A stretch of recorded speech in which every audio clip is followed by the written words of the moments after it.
Hey, y'all. Welcome to your show. Don't be a victim. I'm Lee Turner Jr. of Tango Firearms Training. And I'm Buddy Myers of Tall Guns.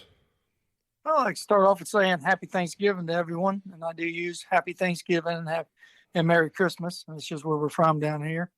Not Yeah, Happy Holidays. yeah, that's what I say out here. I say, happy Thanksgiving, Merry Christmas, Happy Hanukkah, Kwanzaa, Yeah. wherever, whatever this season means to you at this time, I'm all in. So I think what we want to roll around with this week, we was talking about a little bit earlier, we got the holiday seasons are coming up. And especially, with what happened up in Wisconsin, I always end the shows with Watch Yo 6. I think that's what we want to discuss about watching Yo 6. What do you think, buddy? Yeah, I think that's a very important discussion. And when Willie says happens in Wisconsin, we're not talking about the verdict in the Kyle Rittenhouse case. Mm-mm. We're talking about a terrible situation where an individual drove with a motor vehicle into a Christmas parade, for God's sakes, in the evening and killed 5 people, injured 40 in a small town community that was excited about having this parade that they had to cancel last year for COVID. Disgusting. Disgusting. They still haven't got a motive. They don't have no motive on why the guy did this. No, and there's so many conflicting things. This is what drives me nuts with the press. I don't care who it is. They're all over the place. They throw out a name that, they were this, but they may have a lengthy criminal history, blah, blah, blah. But, you would think that the press would learn, I don't care what outlet it is, would keep their mouth shut until they have things better confirmed. And I have to compliment one individual on one news station that did say, we really haven't confirmed any of this and shouldn't say anything. But she's smart enough, having been the press secretary for George, W. Bush, to say, you might not want to say stuff till you know it's true. Exactly. I mean, that's why a lot of news agencies are in hot water right now with old Kyle. So hopefully they learn. Well, they unfortunately they haven't learned. They're still carrying on, beating this poor kid up, making accusations. Even the president in name only of the United States, he's making, made claims about him when he was campaigning as a white supremacist. The kid's not a white supremacist. And at the end, and then he said he was accepted the verdict. And then now he turns around his handlers, the people that are really doing stuff. Yeah, I'm angry about this. Yeah. What are you angry about? The fact the system worked? The fact that a jury of his peers found him innocent? Because did it not work in Florida? I mean, it was a black guy shot at cops, but he got off on self-defense. But I don't understand it. Well, this is an interesting part, and we'll go on to the thing about watching your 6 here in a minute. But this whole court case was about so much more at the end of the day than just Kyle Rittenhouse's guilt or innocence and all the things that went on there. It was about those of us that are in training. We were sitting watching this real close because, depending upon the findings, it would establish a set of case law precedents. It would redefine the whole idea of defending yourself when you reasonably believe something. Because it would be, wait a minute, you reasonably believe as long as others, believe that was true, or in the case that, you brought the firearm and were carrying it for your self-defense, but you caused that person to rob you, rape you, attack you, because you were the instigator of that situation because you had a gun on you, even though they didn't know you had a gun. They were just trying to make that case to attack the right, to attack our 2A, to say we ain't got the right for self-defense when they let a guy off in Florida who his girlfriend who had called saying she was scared he was going to endanger their children and actually pulled a knife and a gun too on the police. But he gets off, and that's fine. Nobody's not running through parades or going crazy about that now, are they? But again, there's a color difference there. And it's all about BLM right now. I mean, you even take BLM up in New York. They said there will be bloodshed in the streets if Popo starts doing their jobs again. That's crazy. We're tolerating it. I would tell you it goes, in my opinion, and a lot of you have listened to the show before, you know that I am actually a person of color, part Scott, part Creek Indian, is that it's not just about the difference of the color, it's a difference of class. And when I say class, if you read any of the doctrines about how you overthrow countries, how you collapse their systems, you first segregate and separate the population.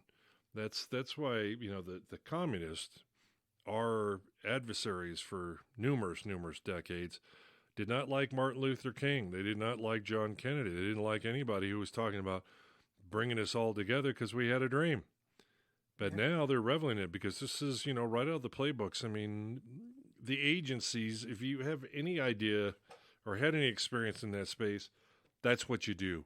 You go in, you separate the population, separate them by class, separate them by race, doesn't matter. Have, change the teachings in their schools. Sounds like critical race theory.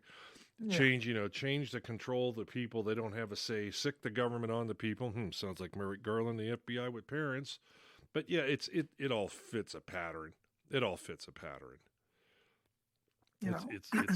It's all out there as a pattern. It is, and it's going rampant right now. We don't know, but to get back to the original, there was 5 people killed, 40 people injured. Let alone, what about all the children that were there that witnessed this? How they're going to be traumatized. I know there was one little interview and a couple kids they never want to attend the parade again, but I'm sure they're going to find out his motive.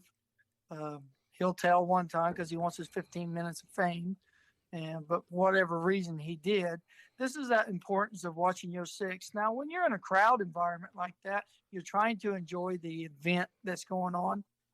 You still have to be aware of your surroundings. You just can't stay focused on the main point of what's going on. You still need to watch your six, watch your family's six, and that's what we're going to try to talk about today. Yeah, that's kind of where we're headed about today is, making sure that you can go have fun, you can enjoy things, but unfortunately in the world we live in today, you got to look over your shoulder and be aware. Now, we're going to go away and take one of our first breaks of the broadcast, and then we will be back with you all in just a few minutes. All right, we're back from our break.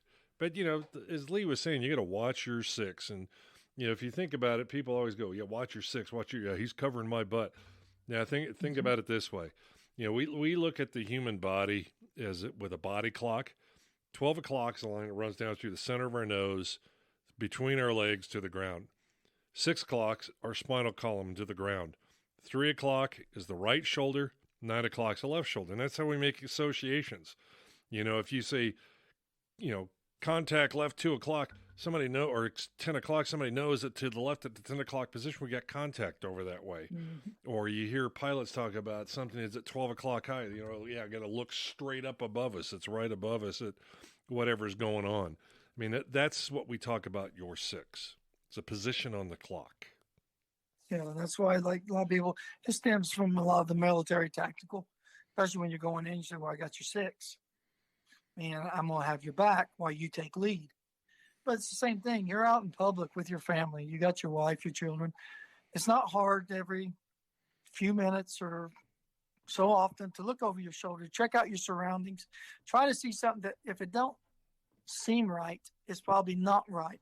If it stands out to you, maybe pay attention to it, keep an eye on it. That can be from a person, a place, a thing. It could be anything that makes those little hairs on the back of your neck stand up, and trust those hairs. And there's nothing wrong with keeping an eye on something or someone if you think that something bad could come around.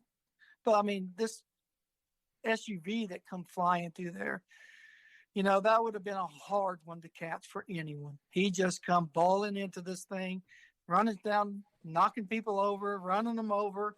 And, there's going to be things you cannot defend yourself from. And people say, well, what if somebody hits me in the back of the head with a baseball bat as I'm walking down the street? Well, you can't protect yourself from that. No, they All hit you the have then reset is button. You're God's probably mercy. going face down in the ground. Yeah. I mean, you got God's mercy on your side on that one, and that's all you're going to have. But there is ways of preparing and watching your six that can help you avoid some things. Yeah, and if you're walking down the street, like Lee just said, first and foremost, get your head out of the damn cell phone.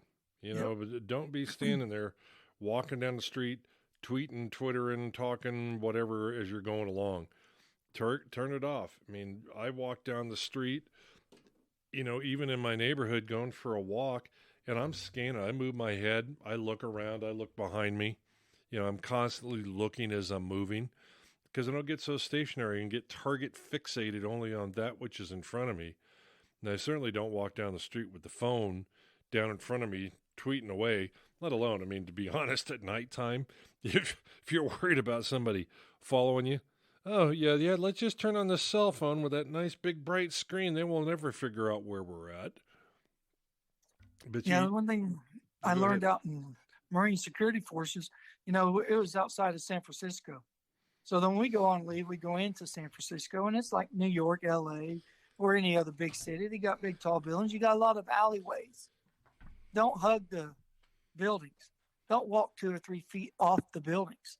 I always try to keep at least 6-7 feet off of the building. So when I do pass an alleyway, and if I didn't happen to glance to my left or my right and look down that alleyway, then at least if somebody stepped out, they would have to jump out to hit you or to grab you, put you in a chokehold, pull you into the alley. But if you're walking a foot, 2 foot, 3 foot off that alleyway, it's easy for them to just step out, put you in a chokehold, drag you in, and now you're theirs. It's like we've said before, we're definitely all about standoff defense. Well, that's what you're doing. You're starting your defense by standing away from that wall. Yep. Maintaining that distance. It's just like in a motor vehicle. Oh, for goodness gracious, do not ride right on somebody's bumper. Don't pull right up on their bumper at a stoplight. We've talked about this before. Give yourself that ability to maneuver, be able to move, and, or that car that comes behind you. This happened to my niece this last week down where she lives at in Little Rock. She, a high school kid, my grade niece, so it's not my niece, was following a car, and she got a little close. Somebody hit her from behind and drove her right into the other car and put a big, beautiful trailer hitch through the front of her car. Well, rendered the car neutralized, term I'll use.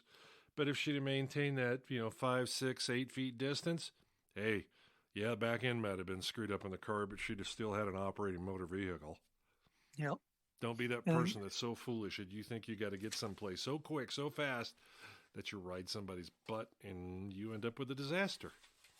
Well, like we mentioned at the beginning of the show, we was going to talk about, the holiday seasons are coming up.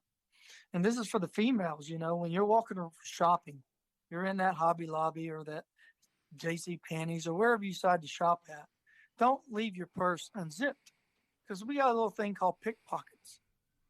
And, that's like me. I don't carry a small billfold. I carry more longer the checkbook style. That way I feel like I have more of a chance of feeling it being pulled out of my back pocket than a smaller slide. But again, for the females, when you go into these stores, make sure your pocketbooks are zipped up. If it only has a snap, make sure it's snapped. Make sure it's hard for somebody to not be able to walk up behind you and put their hand into your purse. Or if you set it inside that cart. And I actually had learned this from my fiance. She straps it to the little baby strap that's inside if she sets it in the baby cart, she straps it in with a little lock. So, or you can always get those little clips, keep them off the side of a ring on your purse and just clip it to the cart. That way, if somebody runs by and they grab it, they're probably going to fly back with the cart and all. And those of you that don't know what that little clip is, it's called a carabiner. Yeah, carabiner or, a little key clip or things like they lash your dog on with, a collar, any kind of clip that will keep it clipped because they're not expecting you to have it clipped to the cart. They're thinking it's easy grab and go. And don't buy a cheap one, folks. Don't say, well, it's only $1.95. Plastic. Don't plastic because that'll break, shatter right away.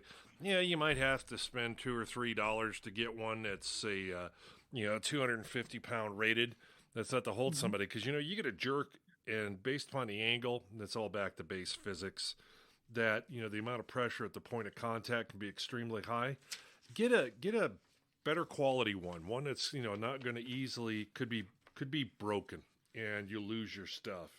It's, because you might say, $3, $4 to buy that. Well, that sounds stupid. Well, if you got to go get a renewal and get a copy of a driver's license or credit cards and all the delays, you're going to spend a lot more, and I can guarantee you $3 to $5. Let alone the headache, that $4 or $5. I have a nice metal one, and it's what I keep my keys hooked to myself too. And you're going to have to jerk me on my tailpipe and break my belt loop before you get it off of me. Because, your keys are just as important. So I always keep one of them, and I hook it onto my belt loop. But, especially now, look at the way thugs are just going into Walgreens, Walmarts, and just grabbing what they want, filling up cars and running out. Now, you don't think that your purse is going to be something they're eyeing, that they think, well, if I can get a full cart out and get it in my car, like I think we seen going around on the news where they were filling up 2 SUVs there with, I think it was laundry detergent. You remember that? At that, the Last TJ. week? Did you see the one? Did you see the one in San Francisco this weekend? Nordstrom's. It's actually in Walnut Creek. It occurred at. 80 of them came in at one time, stole high-value items, and the cars were queued up outside to pick them up as they raced out. Now, you talk about organized crime, folks. That's organized crime. And this Gavin Newsom thinks he's going to run for president. Man, how could you people vote this guy in? How could you not have kicked him out? He's allowing this. He is actually... Hold that thought. We'll be right back. All right, Lee, go ahead. But no, this guy is allowing this. So this is what we're trying to tell you to watch your six about. There's ways, especially people out in California, if they can, like Buddy said, walk in, fill up carts, have this stuff all pre-planned. As they're pushing that cart out and you walk by, well, there goes your purse along with everything else they just stole, because your purse was just the cherry on top. So that's why we want to talk about the benefits of, training. Yeah, what is the benefits? Yeah, you got to train. It's always good to get the perspective of someone who makes it their life, focus to help others stay safe. And that's not just law enforcement, the military, members of the agencies. We're talking about, guys like what Lee and I do now with our careers and others. And there's lots and lots of really good instructors. And it's not just, we're going to train you how to shoot a gun. That's what most people think when you talk about personal protection training. It's all about having a gun. Nah, it's about a state of mind. It's about a state of mind about, I'm going to keep myself and my loved ones safe. And it doesn't necessarily require, I got to have a gun, I got to have this, I got to have that. You got to have the proper state of mind. The situational awareness, that's all. Just be aware of your surroundings. Accept the fact that the world is an unsafe place. There are people out there that would do you and yours harm for any number of reasons to gain anything that they want to. And, whether it's property, some type of personal gratification, you just got to come to that acceptance. But also know that there are good people out there with goodness in their heart. But you got to watch out for those bottom-feeding wolves that are running around out there, because you got to have the mindset of a sheepdog.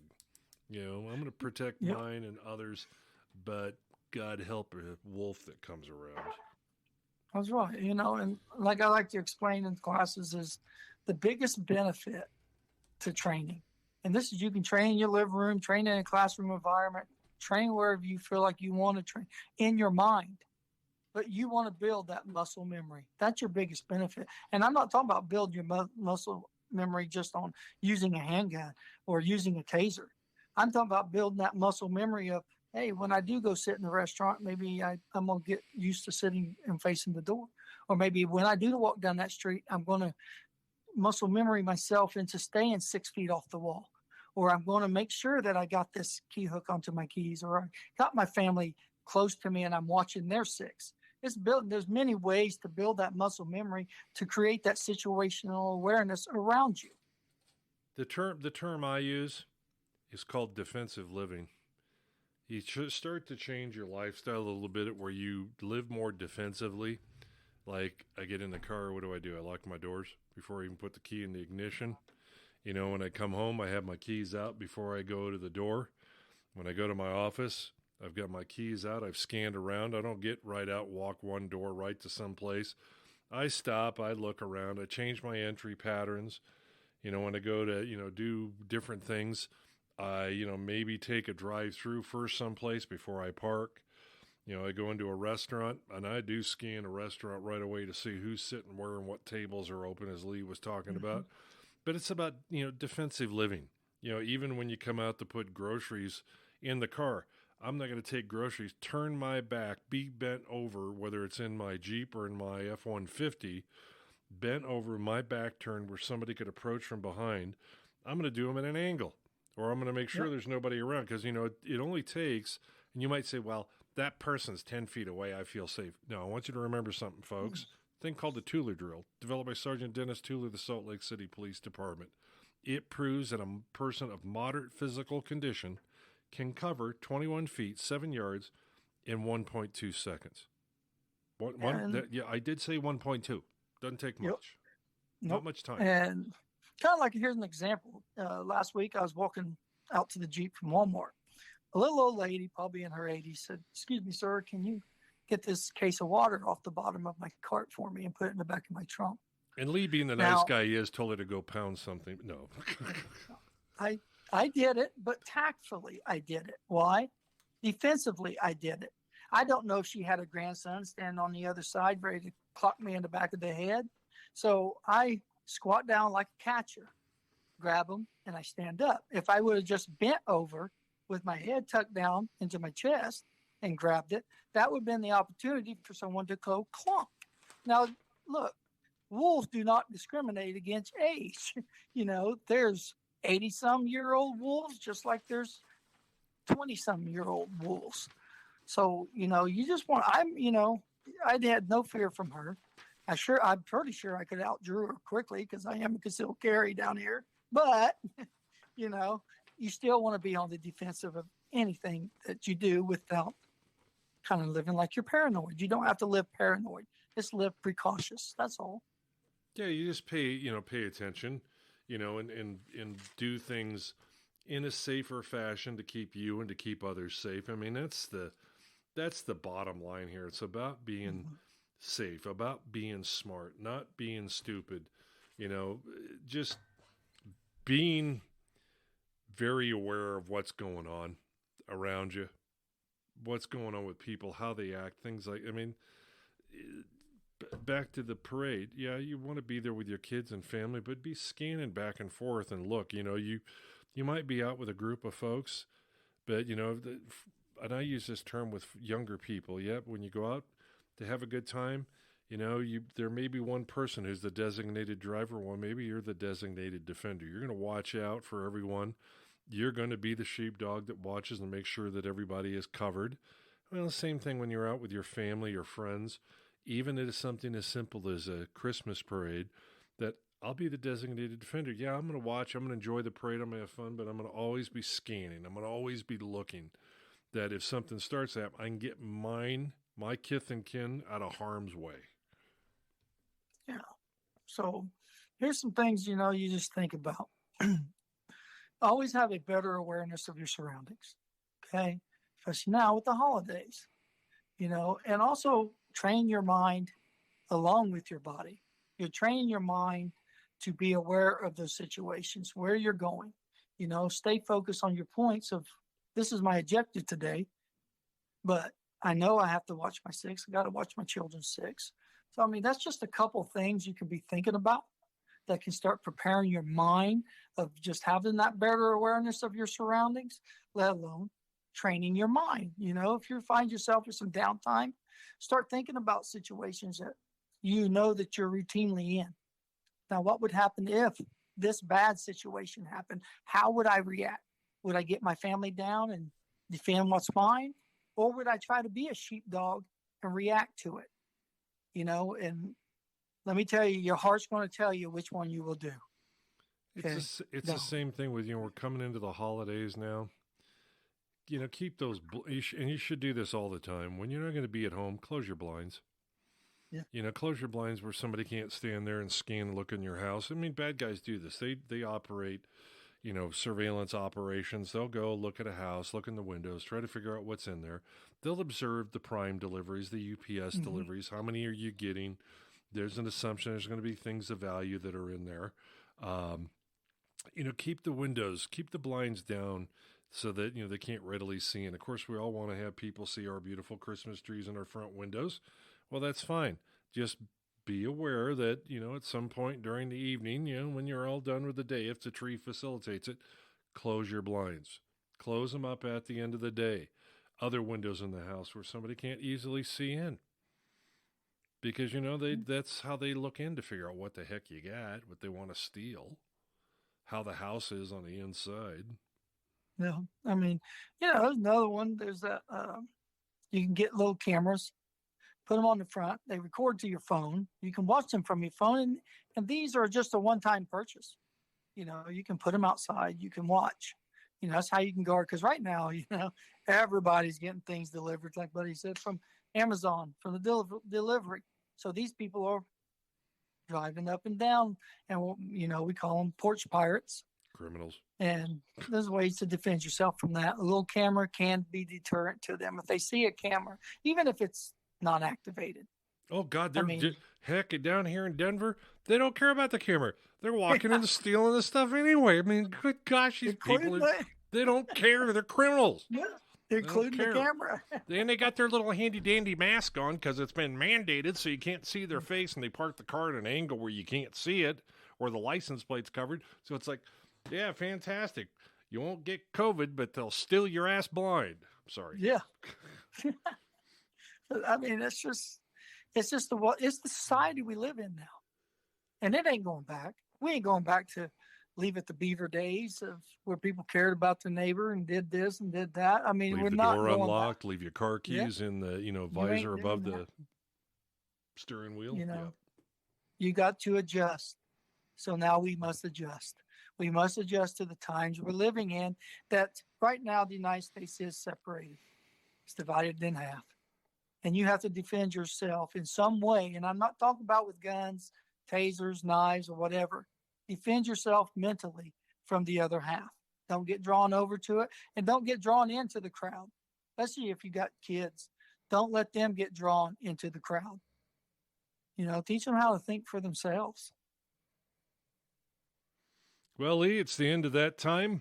It's time to close out the show. Why don't you go ahead and take us into our closing? Oh, well, again, we know we're just a few days away from Thanksgiving. I hope everybody has a blessed Thanksgiving. Enjoy your families. And definitely, as we learn, watch your six, watch your family six. And as long as you have our Lord and Savior in your life, 6 feet ain't so far down. And as I say, that freedom is not won on the battlefield, but in the homes and in the schools. Make sure that you know what your children are being taught. Teach your children about freedom, what it means, what it takes to hold it, who's made sacrifices for their liberty so they can have freedom. And everyone from us here at Don't Be a Victim, have a wonderful Thanksgiving, and we will be talking to you soon.